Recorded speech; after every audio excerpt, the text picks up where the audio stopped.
You know, on the surface, that sounds like it might be a good idea to let the buyer have a choice, but in reality, it falls apart when you take a look at only the first home buyer is going to be the one that gets to choose.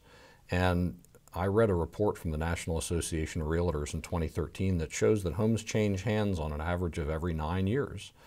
So if the first home buyer were to choose not to put sprinklers in, you're denying the opportunity to 7, 8, 10 families in the future who might live in that home who can't have fire sprinklers protecting their family because it's just not feasible to retrofit existing homes.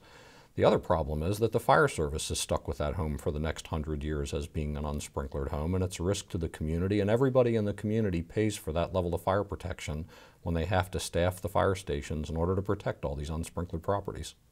In the city of Altamont Springs, we passed a fire sprinkler requirement back in the mid-'80s, and it's been in place for a significant period of time, and our city commission has always been very supportive of that.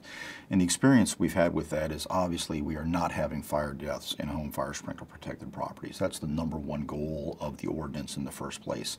In addition, you know, our fire protection resources for the city, we're able to go ahead and take into consideration these home fire sprinkler systems in place in protecting properties in addition to other commercial properties. And that's been a basic of our whole city design from a aspect of how the city's been built. It's been a core component of our planning and our zoning requirements is keeping fire sprinkler systems in our code and providing protection for our citizens.